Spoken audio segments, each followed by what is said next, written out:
Welcome, it's Muddog with the TexasSpaceNavy bringing you another Star Citizen video.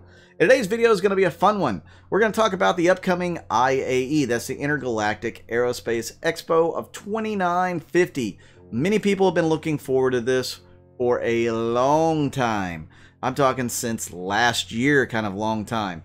I'm no different. I always look forward to these events. This is going to be in combination with the anniversary sale. So they always have a big sale every year. Now it looks like they're moving towards a couple, but this one's going to be bigger than the one we had in May. So get out your wallets. Hope you have some money because you're going to need it. This is going to be Muddog's guide to the IAE, or the buying guide, so that you know what you should get, what you shouldn't get. You know, maybe some things that are in between. Maybe we'll take a look. And I'm also going to sprinkle some nuggets in there that you guys may be interested in seeing. Some new stuff that just became available tonight through some of the leakers out there. So, shall we dive in and take a look at what is on the schedule here? So if you click on the schedule, it comes up with this page here. This talks about how it's all going to be a free fly event, November 20th through December 2nd. So if you've never ever bought an account in the game, you don't even have to buy one during this event. You can just create an account. Make sure you use my referral code, by the way. That's going to be in the description down below. Because if you do buy a ship and create an account, you'll get 5,000 bonus UEC by doing that. So definitely, if you've never played the game, create an account. Rent some ships. Because every ship that's on the sales floor is going to be rentable for 48 hours. Each one of them. For 2 days, you'll be able to rent the ship. You'll be able to fly it around, check it out, you know, find out what you like, what you don't like. Hopefully my buyer's guide will kind of help you with that, but definitely something to check out. Now we're going to check out the IAE 2950 FAQ, but I'm probably not going to take you to the page. I'm just going to talk about it a little bit, okay? Let's go into the first day here. November 20th through 21st, that's day 1 and 2. You have Consolidated, Outland, Argo, and Gray Cat. And the very first thing that should pop out in your mind here is going to be this ship right here. This weird looking ship is the Nomad. That's right, the Nomad. So the Nomad, it says Consolidated Outland looks to shake things up with an all-new entrant for those looking for a premium starter ship. Stop by day 1 of the expo for the official reveal. So this thing's going to go on concept sale. Well, it's not more than concept, it's straight to flyable. But it'll have LTI, which is lifetime insurance. And for you guys who might want to upgrade into a bigger ship later in the convention, or even later on down the road somewhere, you might want to pick this ship up so that you can have the LTI on your future bigger ship. I imagine this thing's going to be around $70, $80, so it's not going to be cheap, but it's definitely cheaper than a lot of the ships that are going to be on this list. The Nomad. So, what do we know about it? Well, we thought it was going to be a refining ship. Now it's looking more like a small hauler. Yeah, I mean, it could be a small hauler. Maybe. We don't know, but we'll find out for sure on November 20th. That'll be Friday. So this whole thing starts, the doors will open up at 10 o'clock Central Time. That's 8 o'clock Pacific. So, you know, that's US times. I know you guys might be somewhere else in the world. You'll just have to plug it into Google and figure out what time that's going to be for you. But it's going to be 10 o'clock a.m. Central Time. The doors will open to the IAE for us to peruse all these ships. You also have the Mustang series, Mustang Alpha, Beta, Delta, Gamma. I don't recommend any of these, not even the Gamma for racing. There's just better options out there. So stay away from the Mustang series. Argo Mole. If you're going to be a mining person, that you're going to do a lot of mining, the Mole's just about a must-have for you. Now this ship isn't super cheap either. So if you can't afford the Mole, you might want to go for something later on in the week, the Mist Prospector, because it's also a good mining ship and it's more for single flight. This could use a crew up to 3 or 4. So you can solo it. It's just a little more difficult, but it definitely has a lot more cargo capacity than the Prospector. But this is definitely a must-have for you miners out there. The Argo Mpu V1c and the Mpu V1p. Now this is the small cargo ship and small personnel ship. These ships, okay, they're going to be fairly useless to most people. Now if you have a big capital ship, these may be great to ferry supplies and personnel. So keep that in mind. But I think they do come on the Idris P, Idris M, and the Javelin standard. So if you've got those ships, you probably already have these. But if you don't, then you're probably going to want to hold off on that. I wouldn't get that. So then you have the next thing would be the Greycat Rock and the Greycat PTV. The Rock is also a must-have for you miners out there. It's the first and only vehicle we have for mining on the ground, and it can be, you can make some good money with it for sure. So you definitely want to pick that up if you are going to be a miner. Now, this thing's going to be $50, $55, something like that. So it's not a very expensive buy. You can definitely make up the money, so to speak, in the game by using this thing. Now, the PTV is just a little buggy. Nice thing, there's a little drive around, but again, not something that I would necessarily recommend you get unless you just want some other ground vehicle. I would stay away from the Greycat PTV. So, something else to keep your eyes on at 10 o'clock in the morning Central Time will be Wave 1, and then at 6 o'clock Central Time, PM, Wave 2, and at Wave 3 will be at 2 o'clock AM Central Time for the big ships. So on day 1, we're going to have the Consolidated Outland Pioneer. That ship is going to be your outpost builder, it's just a construction ship, but it's a massive construction ship. It's going to be really awesome. I own more than one of these, and they are going to be really cool ships when they finally put them in the game. So if you're looking to go into that line of work, that one will be a must-have, but it's super expensive. Expect that thing to be probably 800 bucks. I'm assuming it's going to be around that. So yeah, you'll have to break out the pocketbook and probably go into debt getting that one. So definitely something to look at, or something to consider. Then we move on to day 2 and 3, or November 21st or 22nd. This is going to be Aegis Dynamics Day, and there's some really nice offerings here. Aegis is one of the best manufacturers out there, bar none. They have great ships. You can't go wrong with almost any of their ships. Take a look at the Avenger series. They're all good. They're all good ships to own. Every one of them. The Warlock is a little bit more rare because of the EMP, and the EMP used to be pretty good. Now it's kind of been toned down a little bit, but it's a good ship. We call them the Penguins. They're great ships. Then you also have the Eclipse, which is the stealth bomber. It comes with 3 size 9 torpedoes. If you're wanting to have a stealth group, or you're thinking you're going to have to take on some big ships and you want to eliminate them, you may want to have an Eclipse in your arsenal. But otherwise, I would probably steer clear of that one. It's not going to be able to stand up in a, it's not going to stand in a straight up fight. Okay, so avoid that one if you're going to be dogfighting. Gladius, a fantastic light fighter, probably the best all-around light fighter in the game, and it has the Valiant variant as well. Great ship, definitely one you should look at if you're into light fighters, or if you don't want to go the extra buck to get a medium fighter. The Gladius is a fantastic choice. Then we have the Hammerhead. This is going to be a very expensive ship, probably $750, $800. It's multi-crew. You have to have a crew to do it because it's got 6 turrets with 4 size 4 laser repeaters on each.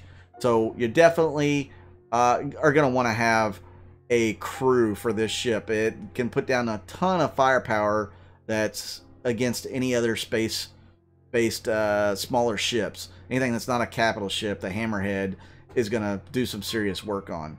Reclaimer. This is the big salvage ship. And it's going to be the epitome of salvage ships. It's going to be the top flight salvage ship.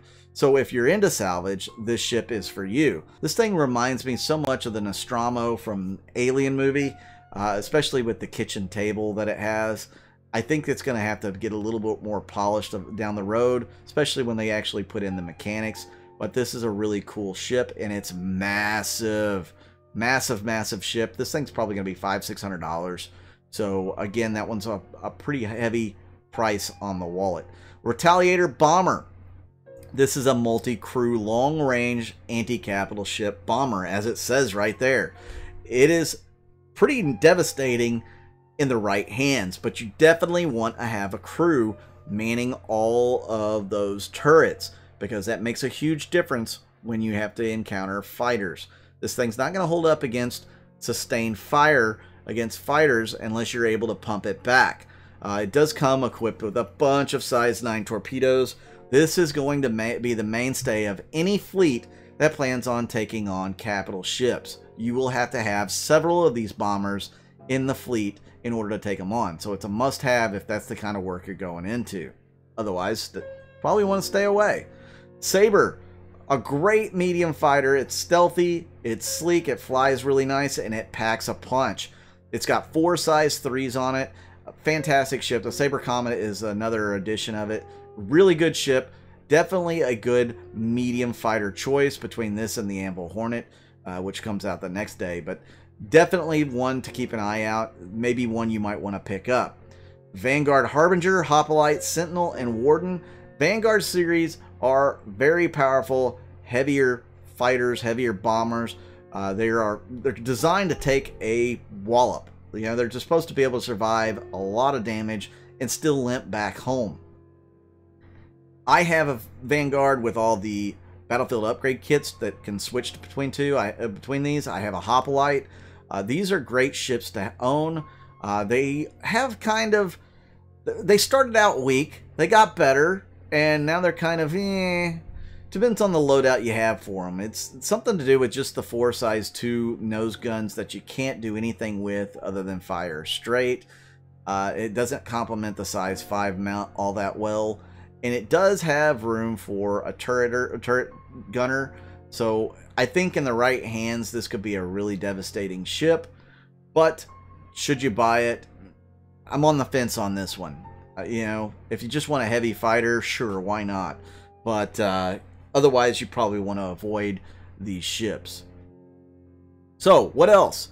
Well, they're also supposed to be on day 2, the Aegis Idris aftermarket kit and the Aegis Javelin going on sale.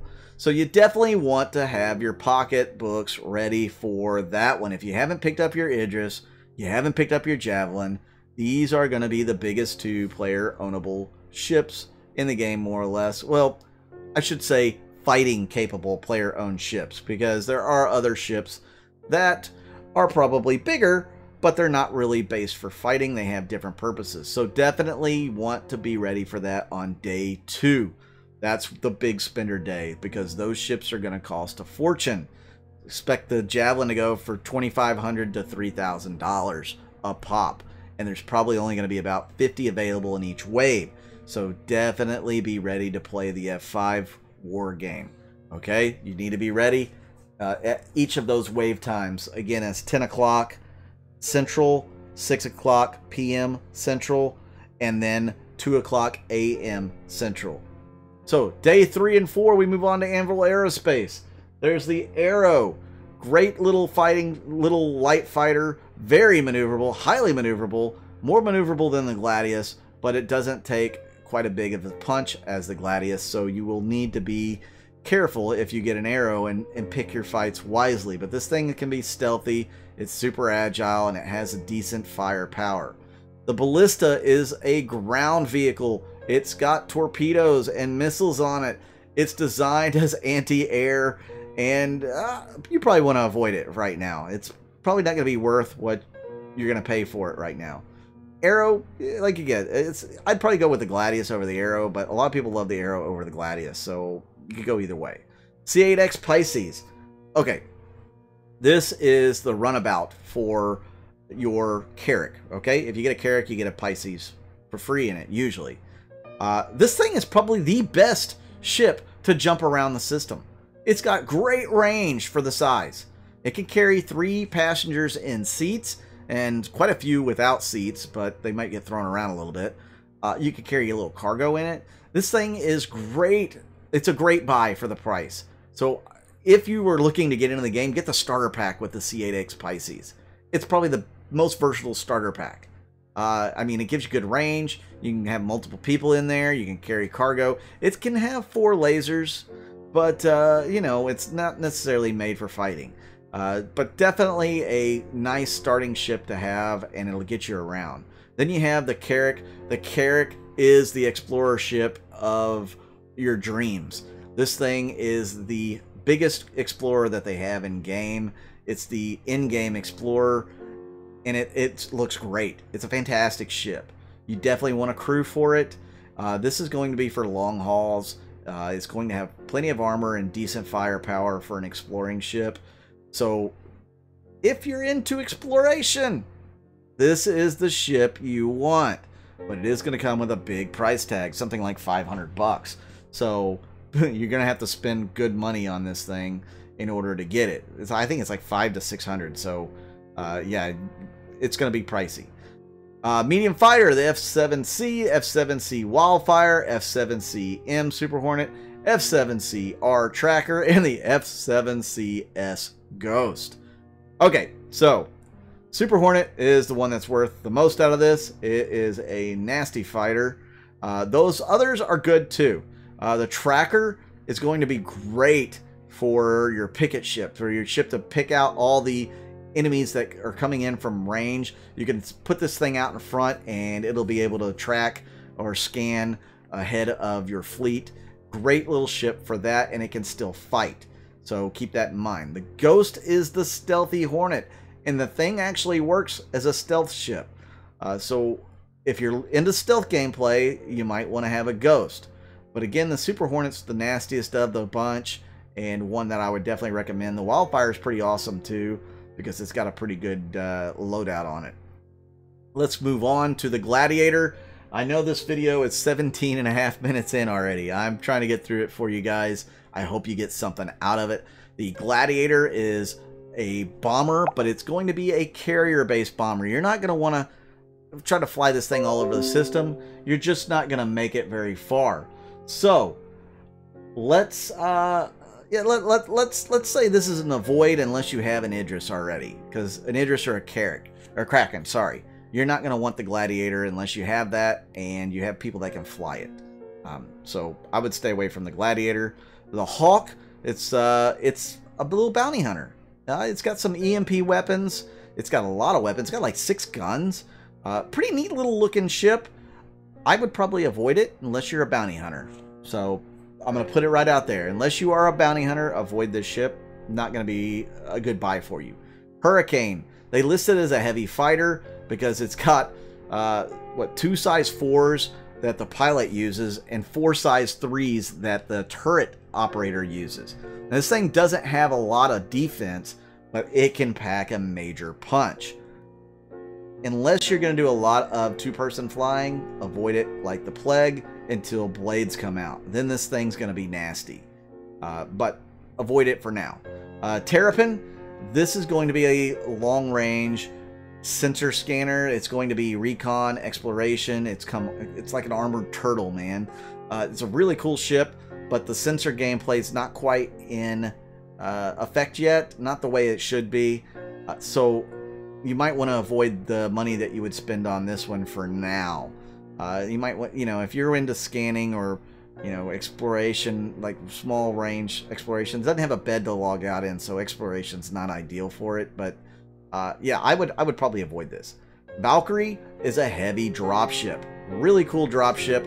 Love my Valkyrie. One of my favorite ships ever. It's just a cool ship. But unless you're going to be playing with a lot of people, probably not worth it for you, because you need people to man guns. You need to be able to fill up those 20 jump seats for Marines. And, you're going to have some ground vehicles to go in this thing, because it can fit a ground vehicle. But it's a great versatile vehicle, especially if you got a small org. This would be perfect for you to do your different operations on. So I would recommend it for a smaller org. You know, it's a great, cool looking ship. I recommend it for anybody that's got a group of people to play with, but if you don't get the Valkyrie.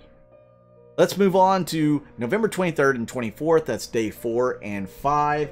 Yes, I believe we're about 20 minutes in. This is a longer video, and I apologize, but I think it's an important video right before the IAE, and I may not be able to get a video out tomorrow because I'm working an abnormal amount of hours the last 3 days. 13 yesterday, 12 today, and 12 tomorrow, so I may just drop over asleep when I get home tomorrow and not be able to get a video out. So, Mercury Star Runner, first one of the Crusader, Tumbrel, and Kruger Day. You all know about the Mercury Star Runner now. I showed you the videos. Everybody in the world showing you the videos. It's a great buy. This is a great buy for anybody that wants to be able to cargo haul, wants to be able to scan, data run. This is going to be a fantastic ship for that, but it is going to be pricey, probably $225, $250. That's quite a pricey ship for, you know, I mean, it does a lot of different things, but it doesn't excel at those things. If you're wanting a specific field, you may want to go with something else, but this is a really great ship. I think you could solo with this for the most part. You probably will want crew, but you can easily play with 2 or 3 friends on this thing and be just fine. This could be your end-all be-all ship. Cyclones. If you want ground vehicles that get around fairly quick, Cyclone does that, but they do bounce around a lot. You know, hey, you might want to pick one up just for a ground vehicle. I'm kind of iffy on it, whether you want that one or not. P-52 Merlin, P-72 Archimedes. These are not going to be good buys right now. If you get certain Connie models, that's RSI Constellations, you'll get these for free. So don't bother with these at all. They don't have jump drives. It's not going to be any use for you to get these during the sale. Oh, also, on day 5, we have the Hull E that's going to be on sale with the MISC line. So the Hull E is the granddaddy of all cargo ships. There's not going to be a ship in the game that can carry more cargo, period. It's going to be the cargo ship. So you may want to have your wallet open for that one. You'll probably want a crew, but you'll definitely want a group of people to play with because you are going to need support with that ship. You're going to need somebody to be able to support you, you know, in the skies or in the space lanes, because this thing's going to be slow, and it's going to be carrying a lot of valuable stuff, a lot, because I can't tell you how much the SCU is, because it's going to be way beyond anything we have now. Just know that it's going to hurt your pocketbook to buy enough stuff to put on it, but it's going to pay you off in the end when you sell all that stuff, if you don't lose it to pirates. So definitely keep an eye out on it. So day 5, 6 is MISC. You got the Freelancers. Those are great ships in the $110 to $150 range. I love the Freelancer. Freelancer is a great little ship. The MISS is a missile boat. The thing is a gunboat. It carries a ton of missiles. Really nice ship. The Max is your cargo hauler. The Dur is your explorer. They definitely all serve a purpose. I would stay away from the regular Freelancer. Go for one of the specialized versions. You know, if you want exploration, the Dur. If you want cargo, Max. If you want to be able to do a little bit of everything and kick butt, the Miss is your option. But stay away from the regular Freelancer. Prospector. Talked about this earlier. It is your starting mining vessel. Fantastic little miner. If you're going to get into mining, this is the ship you want. Definitely get it. Okay? If you don't want to spend as much as the Mole, get the Prospector, because you can make good money on the Prospector in a short period of time. Do it. Razors, stay away from. You don't need these unless you're going to be racing, for the most part. Now, the EX is a stealth ship, so if you're doing stealth builds, you might want to do that, but honestly, you want to stay away from the Razors. They look cool, they're fast, but they're really not going to benefit you much right now in the game. Maybe down the road, who knows, but I'm sure there's going to be other ships that do those jobs a little better. The Reliant ships. You got the Core, the Mako, the Sin, and the Tana. I would maybe get the Mako or the Tana here. I'm not real big on the Sin or the Core. The Tana is decent lightweight fighter. They don't even call it a light fighter. It's just a lightweight fighter. It can pack a punch. It does have some decent armor. It's a pretty good starting fighter, really, and honestly, it's not bad in that role. The Mako is your news van. We don't have another news vehicle out there, news ship out there. This is it right now. So if you want to be a news broadcaster of any kind, that might be the ship you're leaning towards. Other than that, probably stay away from it. Tana's a good pickup here out of the Reliant series. You can't really go wrong with it. It's a pretty good ship. Starfarer Gemini. You know, Gemini's not bad. It's got more armor and a missile launcher compared to the regular Starfarer. But are you going to be needing that? Maybe if you're running with a fleet of ships that are going to be fighting a lot, you'll want the Gemini. If not, stick with the regular Starfarer. That's what I'd say. So let's go ahead and move on to day 6. Day 6 is going to be a fun one. It's Drake Interplanetary 6 and 7, November 25th, 26th. Super exciting. The Buccaneer, a light fighter that massacres. I love the Buccaneer. It's a fantastic little fighter. Now, it doesn't take a punch, but it's real hard to hit. And it can really put out some nasty firepower. Must get if you're into light fighters. Caterpillar. Right now, this is the best freighter in the game. It carries the most amount of cargo. I love the Caterpillar. It's not too bad to fly.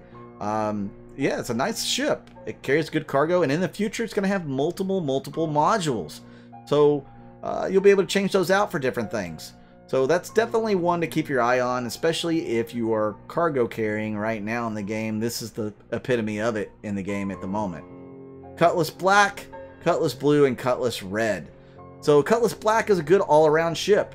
Probably the most versatile ship in the game right now, other than maybe the Mercury Star Runner when it drops tomorrow, next day, whenever it does.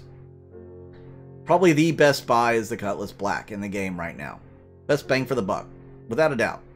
Cutlass Blue, you know, you get a little bit more armor, and you get the holding cells in the back. So, I mean, if you're going to be bounty hunting, this may be the ship for you. Cutlass Red, it's a must-have for any group of players right now because of the med beds, because of the spawn system. Now, later next year, when they have medical gameplay in, this ship's going to lose a little bit of that importance. But this thing is so needed for a lot of groups right now, especially if you're doing any kind of combat operations. It's a fantastic ship to have on site so that you can respawn in. Love the Cutlass Red. Many people in my org have it because we use them like crazy. So definitely a must-have. It can carry a little bit of cargo as well, but if you want to do more cargo running, the Black is probably the way to go. Dragonfly. This is a sweet little hover bike. I love this thing for traveling in space, traveling on the ground. It can do both. May not be a bad pickup for you. If you want a ground vehicle, might be a good one. You're not going to do a lot of fighting with it, but it'll hold its own as far as getting around. So getting from one place to another, it's got 2 seats. You can go over rough terrain, so it's a good buy. The Herald, just stay away from it. The Mercury Star Runner does everything much better. The Herald's faster, smaller, but yeah, just stay away. It's not a good buy. Also on the 6th is you know, my favorite cell, probably you know, it's one of my favorite cells, along with the Idris and the Javelin. This is the Drake Kraken, Privateer, and the Kraken Aftermarket Kit. So on day 6, when these go on sale, again at 10 a.m. Central, 6 p.m. Central, and 2 a.m. Central, you can get one of those Krakens. Now, the Krakens last year went from $1,300 war bond for a regular Kraken to, I believe, $1,700 war bond for a Privateer. Something along those lines. So expect it to cost you a arm and a leg and maybe a couple of kidneys for those. But man, they're going to be cool ships. I am looking forward to being able to use my Kraken. I wish I had the money to get the Kraken Privateer. I have the upgrade kit, but haven't used it because I'm not yet sold on going the route of the Privateer. So maybe somewhere down the road I will make that decision, or maybe I'll be able to get both. Maybe you guys can throw me some money and I'll be able to get both. That would be cool. But I'm not going to count on that. Let's move on to day 7 and 8, November 26th and 27th. Aopa, Banu, and Experia. So you got the Aopa Car2 Owl, which is the Scout, which just recently got upgraded in everything. Its maneuverability, its shields, its armor, its guns are even bigger now. Very cool ship to fly. It's highly maneuverable. It's probably still not the best in a fight. Just gonna say. Unless you just like alien exotics, I'd probably stay away from it. Aopa Nox and Nox Q. These are very fast speeder bikes, hover bikes. Kind of like the Dragonfly, only you can only fit one person. They do have a lot of bugs in the game right now. Again, unless you just want alien stuff, stay away from the Noxes. Bayonet Defender, a great little fighter. I think it's been downclassed to a light fighter from a medium fighter. It still carries a medium shield. It has had some issues with fighting in the recent past. It was pretty strong a few months back. I do like the Bayonet Defender. It's really cool. And it could definitely serve a purpose for you. It has beds to log out in. This could be a ship that you could really, really like for a few different purposes. Just don't expect it to actually carry cargo unless it's the little boxes you put on your ship. Let's move on to Experia Blade and Glaive. Well, let's just say that they're broken right now, but they're both being redone. The Glaive is a phenomenal ship. Phenomenal medium fighter. It's going to be anyways. For me, it's a must-have if you like alien ships. If you want a medium fighter, this is the way to go. The Glaive is a great ship, but it is pricey. I think this thing's going to be $350. So that you're getting an alien tax. I would definitely go with a Saber or a Hornet over this, price-wise. So that's my thoughts. Experia Prowler. This thing's about $400. It's made from the Tavaran technology. It's an armor personnel carrier. You're able to stealthily move alongside a cap ship, drop your troops off, and get out. Maybe they never even see you. That's the way it's designed anyways. Right now, that's not the way it works. It's great for doing, landings on the ground and dropping troops off, but don't confuse it. It's only a personnel carrier. You're only going to carry people. You can do moderate fighting with it, but don't expect it to do anything else. At $400, that's pretty pricey for a troop carrier when you can get a Valkyrie for less and it carries more. So I would probably go with the Valkyrie over the Prowler unless you had general specific purposes for the Prowler as far as stealth gameplay. Let's move into day 8 and 9. This is going to be Origin Jump Works. So yeah, Origin. You get the 85X, the 100i, the 125A, the 135C, 300i, 315P, 325A, 350R, 600i Touring, 890 Jump, and the M50. Which of these ships would I recommend? I used to be an Origin guy. I loved Origin ships. I still like them. I just don't like them quite as much. Now, if you're looking at starter ships, 135C is the way to go for a starter right now. Now, of course, the Nomad may beat this ship out as a starting ship, but this one's got a better price for what you get. It looks beautiful. It can carry some cargo. It's a pretty good ship. It flies nice. Not too many complaints about the 135C. As far as fighting, no, that's not Origin's thing. They don't fight. Don't get a ship for fighting here. I probably wouldn't even get the ship for exploration, though the 315P has very good potential in that role because it'll be the smallest, explorer you can get. Has a bed, it's got a coffee mug, I believe, in it. You can do coffee and all that in here, but I would probably go bigger for an explorer ship, like the 600i or the 890 Jump. Those are great ships to buy if you are into luxury. Honestly, though, the 600i doesn't really serve a big purpose. There's going to be cheaper, better versions to buy of luxury touring ships. I mean, this really is just for you. This is your yacht, okay? So unless you just want a yacht, don't bother spending the money on it. The 350R and the M50 both have, well, I would say if you are going to be into racing, fantastic racers. The 350R is not as good at turning as the M50. M50 is just a phenomenal fly. You know, unless you get on a windy planet where you get buffered everywhere, that's not so much fun. But you can really fly the heck out of this M50. And I've even flown it in combat recently against people in my org in much bigger ships with heavier firepower, and I was able to survive longer than most anybody else just by maneuverability. So it's highly maneuverable. The 890 jump, again, this is going to be a cruise ship. This is what you're looking for, a cruise ship to cruise your VIP passengers in. This thing's going to be probably 900 bucks. So if you don't want to spend 900 bucks on anything but a cruise ship, well, then that's for you. Otherwise, money's better spent somewhere else. So I would go with something else at that price point. But man, this thing's beautiful. I really like my 890 jump. Is it for you? Well, you'll have to decide that.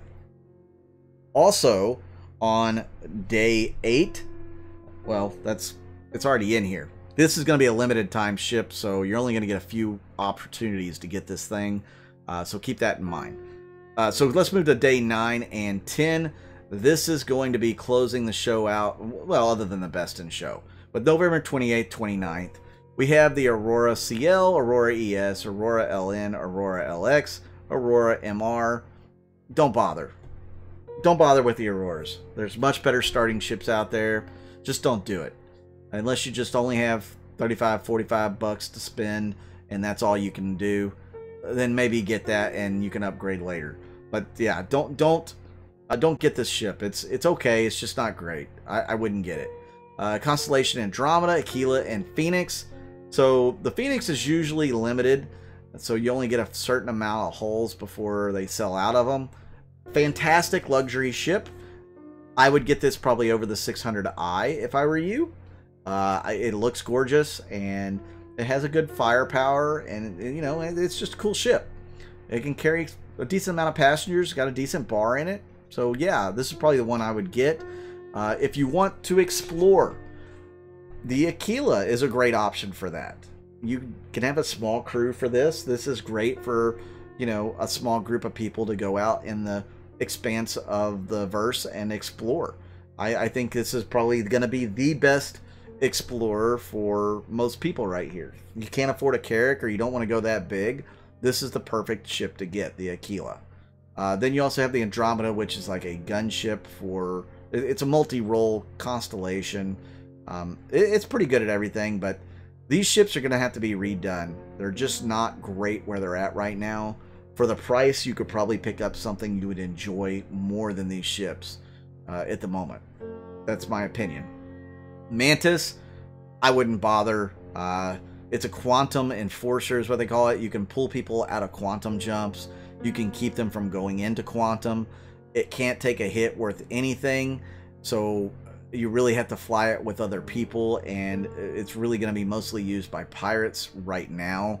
As far as in the future, you may need 1 or 2 for your fleet if you have a pretty large org and you want to own space, so to speak. Other than that, this is not a buy for you.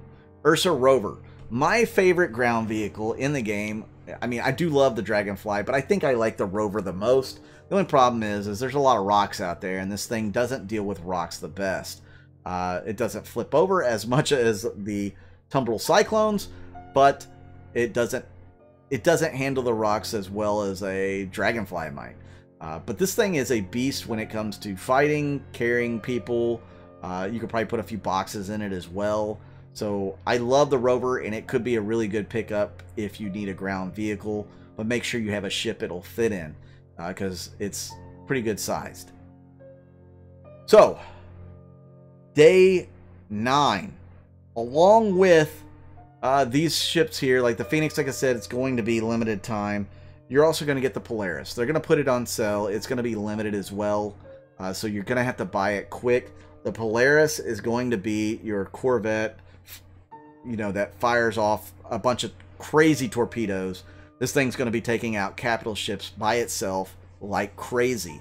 Now, it'll probably need some help because, you know, it may not be able to get in and get out fast enough, though I imagine it's going to be a pretty awesome ship. So if you want a capital ship, but you don't want to go all out, you want one that's going to be able to take care of its own and a heads up, you know, stand up fight, I would go with the Polaris. But you're going to be paying probably $800 for it, you know, maybe more, I don't know, because they changed the prices a lot. So yeah, I would go definitely with the Polaris as a good small capital ship for your group of players. It can carry one light fighter, so definitely a good pickup. Now, something else that's not on this list here, as we go back to the pictures, is this bad boy right here.